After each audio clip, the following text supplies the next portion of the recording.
Hi, this is Sana Farzeen from India today. मेरा question अरमान और कृतिका आपके लिए है। आपका जो ये यूनिक रिलेशनशिप है, कहीं ना कहीं ये आपका क्लेम टू फेम है, चाहे वो आपके क्रिएटर जर्नी में हो या बिग बॉस में हो। पर कहीं ना कहीं लगता है कि ये आप लोग सिर्फ सेंशलाइज करने के लिए करते हो, क्योंकि पायल अब जाकर ये वीडियो बना रही है कि वो आपको डिवोर्स देना चाहती है और कृतिका ने उनके इनोसेंस का फायदा उठाया है। तो आपको लगता है ये सिर्फ आईबॉल्स के लिए आपका ये रिलेशनशिप, रियल में आप तीनों इतने स्ट्रांग नहीं है जितना आप पोर्ट्रे करते हैं? तो मुझे लगता है इससे अच्छा तो ना मुझे भगवान के पास जाना पड़ेगा। बिग बॉस रियलिटी शो है, यहाँ पर आप कुछ भी नकली नहीं कर सकते। इतने कैमरा है यहाँ पे, मेरा गुस्सा निकलता है, मेरी गालियां निकलती है, मेरा धक्का निकलता है, हर चीज निकलती है, तो आप ये चीज नकली कैसे कर सकते हो? तो मुझे लग रहा है जो आपका सवाल है ना, आप इस पे थोड़ा सा सोचें, क्योंकि बिग बॉस एक रियलिटी शो है, यहाँ पे कुछ भी नकली नहीं है। इससे ज्यादा तो मैं कुछ प्रूफ दे ही नहीं सकता, बस ये बोलना चाहूंगा। मैं कह रही हूँ आपका रिश्ता सिर्फ ये आईबॉल्स के लिए, ये ऐसा कुछ तिगड़ा वाला। नहीं, ये बिल्कुल रियलिटी का रिश्ता है, इसमें कोई भी चीटिंग नहीं है और कोई भी आईबॉल नहीं। और आपको लगता है ये एक पॉलीगमस रिलेशनशिप, एक इलीगल रिलेशनशिप, एक नेशनल टीवी पे आप लोग जो प्रमोट कर रहे हैं, ये सही है? मैं कहना चाहूंगा, देखो क्या कि मैंने तो दुनिया के सामने रख दिया, पर कुछ लोग ऐसे हैं जो अपनी वाइफ को घर रख के बाहर रिलेशनशिप चल रहा होता है, उसके बाद घर आते हैं, वाइफ को पीटते हैं, बहुत सारी ऐसी चीजें करते हैं जो दुनिया को पता भी नहीं है। पर मेरे में हिम्मत थी, मैं सामने लेके आया हूँ, और उस चीज को मेरी वाइफ ये भी एक्सेप्ट करती है, पायल भी करती है। उसके बाद दुनिया क्या सोचे मुझे फर्क नहीं पड़ता। हेलो, मेरा नाम पूजा नवाते है, मैं फिल्मी ज्ञान से हूँ। मेरा सवाल अरमान और कृतिका के लिए है जी। आपने हर बार अपनी चीटिंग को जस्टिफाई काफी अच्छे से किया है। 7 दिन में आपको प्यार भी हो गया। कृतिका, जब विशाल ने कमेंट पास किया आपको काफी गुस्सा आया। अरमान, आपने तो थप्पड़ मार दिया जी। लेकिन जब खुद की बीवी है, जब वो शादीशुदा है और आपको 7 दिन में प्यार हो रहा है, तो किस तरीके का आप इन्फ्लुएंस सेट कर रहे हो ऐसे बड़े रियलिटी शो पर आकर? और आपके पास खुद का मुद्दा नहीं होता है कृतिका, कि हर बार आप वेट करते हो कि अरमान आपके लिए मुद्दा ढूंढ के लाए?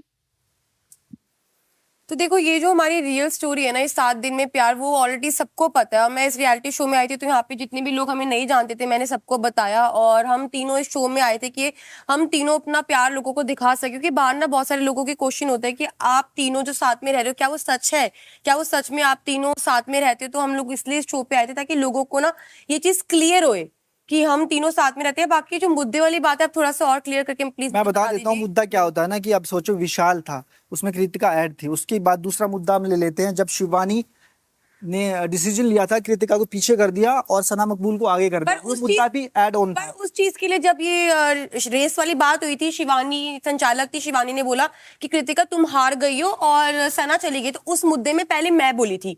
जब मैंने बोला उसके बाद मेरी उससे बातचीत हुई, तो वहां से विशाल बोलने लग गया। जब विशाल बोलने लग गया तो अरमान जी आ गए। तो ऑटोमेटिकली क्या होता है, जब आप एक हस्बैंड वाइफ होते हो और आप एक शो में आते हो, तो अगर वाइफ की बात होती है, हस्बैंड बोलते हैं, हस्बैंड की वाइफ होती है, तो वाइफ बोलती है कि एक ना नॉर्मल चीज है। जब हम यहाँ पे रहते हैं ना, तो आगे से कोई अगर बोल रहा होता है तो ये ऑटोमेटिकली अंदर से ये चीज आती है कि हस्बैंड वाइफ एक दूसरे के लिए तो वो स्टैंड लेते हैं। और मुझे जस्टिफाई करते हुए हमेशा नजर आए हो। चीटिंग में आप बताओ क्या किया हमने चीटिंग? वैसे आपको एक कमेंट से इतना बुरा लगा, आप शादीशुदा थे फिर भी 7 दिन में प्यार हुआ। चीटिंग इज अ चॉइस होती तो छोड़ देता ना मैडम, साथ थोड़ी रखता। मैं तो ये पाल को छोड़ देता, मैं इससे शादी कर लेता, रखा तो दोनों को ना। तो हर चीज ना अलग अलग होती है। मेरे रिश्ते अलग हैं और किसी के अलग हैं, मैं अपने रिश्तों को अच्छे से चला रहा हूँ, कुछ लोग नहीं चला रहे, तो वो अपनी अपनी लाइफ होती है।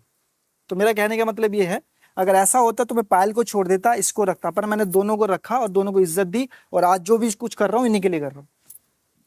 मैं सरिता फीफा फूस से। हालांकि मेरा सवाल साई केतन से है, लेकिन क्लोजिंग कमेंट, अरमान, आप लोगों को नैतिकता का पाठ पढ़ाते हैं। आपने कहा कि हम जिस थाली में खाते हैं उसमें छेद नहीं करते, फलाना ढिमाका। विशाल को आपने बहुत कुछ कहा, जी। मगर नैतिकता का पाठ आप ना ही पढ़ाएं तो बेहतर है। एक बीवी के रहते हुए आप उस बीवी की बहन जैसी दोस्त को उसने बुलाया, आपने उससे शादी कर ली, आप जवाब दे चुके हैं। पर सिर्फ ये शब्द मैं आपको बताना चाहती थी, आप कितने भी मीठे शब्द बोल दे, ये गलत है कि आपने एक बीवी के रहते हुए दूसरी लड़की की शादी करके आप जस्टिफाई करते हैं, उसको बार बार जस्टिफाई करते हैं कि सही है मैंने रखा, मैंने ये नहीं किया, ये गलत है। आप इसका जवाब दे चुके हैं, सिर्फ ये शब्द मैं आपसे कहना चाहती थी। नमस्कार, मैं रेखा खान हूँ, नवभारत टाइम से।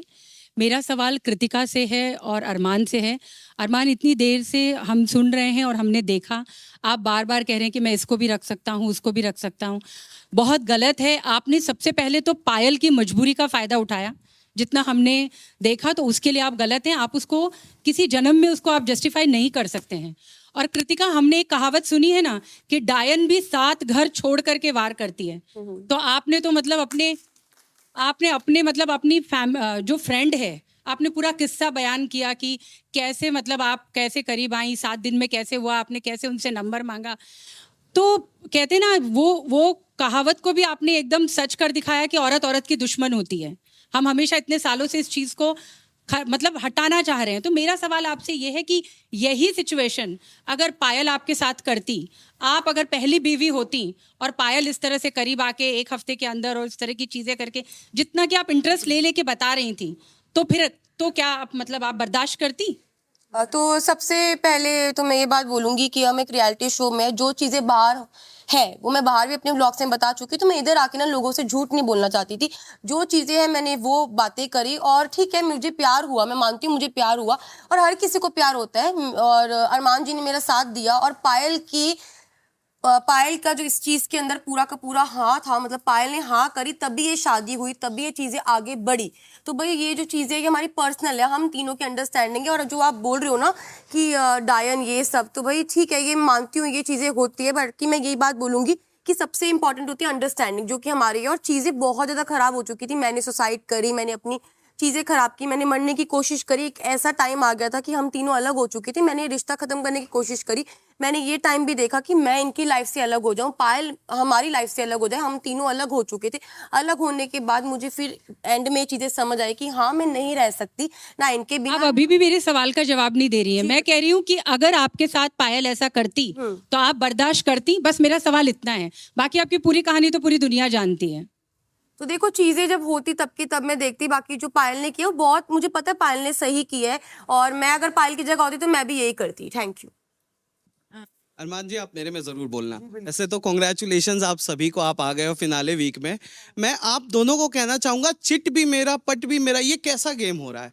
7 दिनों के भीतर आपकी बहन सी दोस्त का पति आपको शादी के लिए प्रपोज करता है, तब आप इनसिक्योर नहीं होती हैं, और एक लड़का आपको सुंदर बुलाता है तो आप अनसेफ फील करने लगती हैं, और आप इस कमेंट पर जाकर थप्पड़ मार देते हो, और आप खुद सना सुल्तान को हाइट शेम करते हो, बॉडी शेम करते हो, फेस शेम करते हो। उसने भी एक सिंगम शॉट बजा दिया होता तो क्या करते आप? शायद आपने मैं बता देता हूँ, शायद आपने ध्यान से नहीं सुना था। वो बॉडी शेमिंग नहीं थी। पहली नंबर तो जब वो यहाँ पे कर रही थी उसको डिस्टर्ब करना था, ठीक है, शीशो वाला। उसमें मैंने बोला अगर तू हिल उतार दोगी तो ये बोलेंगे बच्चा किसका है। सर इसे ही बॉडी शेमिंग कहते हैं सर। चलो आपको लगता होगा उस टाइम उसको डिस्टर्ब, आपको कितने जन को लगता है? सबको वही लगता है, वही बॉडी। चलो सबको लगता है, चलो सबको लगता है, ठीक है। और यहाँ पे वो उससे पहले वो मुझे डिस्टर्ब कर रही थी, ठीक है, मैं उसको डिस्टर्ब कर रहा था। और उसके बाद मैंने बोला अगर तू मेकअप उतार देती होगी तो क्या घर वाले पहचान जाते तुझे? हाँ, ये बोला था। शेमिंग में आता है सर। सर मुझे, चलो उसके लिए मैं माफी चाहता हूँ। मैंने ये बात उसको भी बोली थी, अंदर भी बोली थी। हाँ, लेकिन आपने सुल्तान से उस वक्त माफी नहीं मांगी? नहीं, अंदर जब मेरे सामने आई थी और अगर बात, वो थप्पड़ मार देती तो क्या जस्टिफाई होता ही है? कर लेते सर। और कृतिका जी आप बताइए, आप अनसेफ फील हो गई थी एक सुंदर कह देने से? सर वो सर सुंदर एक नहीं। सेकंड, सिर्फ बात क्या हुई थी जब पायल शो पे आई थी, सेकंड वीकेंड का वार था जब अनिल सर ने बुलाया था, तो जिस तरह से वो वाक्य मेरे सामने आया कि विशाल ने जो भी मेरे बारे में बोला ना, वो बहुत ही वियर्ड चीज थी, ठीक है। वो अचानक से वो जो चीज आई कि मेरे बारे में वो लवकेश को बोल रहा है, लवकेश ने जब एक्सेप्ट किया, क्योंकि लवकेश था वो सुनने वाला, जो इंसान सुनने वाला है वही बता सकता है कि उसके साथ वाला सही है या गलत है। तो जब लवकेश ने बताया कि विशाल गलत था, तो मेरे दिमाग में विशाल के लिए जो पिक्चर थी कि मेरे यहाँ पे सब दोस्त है, सब फ्रेंड है, सब भाई है, वो एक चीज चेंज हो गई थी। तो बस वो चीज के बाद मेरे दिमाग में यही था कि मेरे जब तक इस शो में विशाल है मैं उससे बात नहीं करूंगी। और उससे पहले तो सब कुछ सही था, पर जब मेरे को इसने बताया कि ये चीज गलत थी, तो ऑब्वियसली बात है जब वो दोस्त बताएगा तो वो चीज तो गलत लगेगी ना। और बात मैं यहाँ से एक और कर देता हूँ। आपने बोला, चलो मैंने उसको बोला, उसके बाद अंदर सॉरी बोला, मैंने बॉडी शेमिंग की। और जो रोज मुझे यहाँ बोला जाता है थुलतला, इसको पढ़ना लिखना नहीं आता, मेरे सामने तो कोई नहीं आया सॉरी। 8वीं फेल, ये 8वीं फेल बोला, जैसे सना सुल्तान मुझे बोलती है थुलतला, इसको मैसेज पढ़ना नहीं आता, या फिर उसने तो नहीं बोला सॉरी, मैं लड़का था ना। उसी पे कुछ कहना चाह रही है, बताइए जी। मैंने ना उस दिन भी मैंने अरमान जी को भी बोला था कि अरमान जी आप मुझे बोलते हो मेरी पावर है वो लेने की, आपको मैं बोलती हूँ आप वो अंदर ले सकते हो, वो लड़की वैसी नहीं है, शी कुडंट टेक इट। तो आई थिंक मैंने सना सुल्तान को भी ये समझाया था कि अरमान जी है वो बोलते रहते, छोड़ ना तो इसको इतना सीरियस मत ले, बट वो लड़की वैसी थी, यू नो, उसकी वो लेने वाली क्षमता एक होती है ना कि कोई किसको कितना भी नीचे गिराए, वो लड़की वैसी नहीं थी। तो मैंने दोनों तरफ समझाने की कोशिश की, मैंने इनको भी बोला था।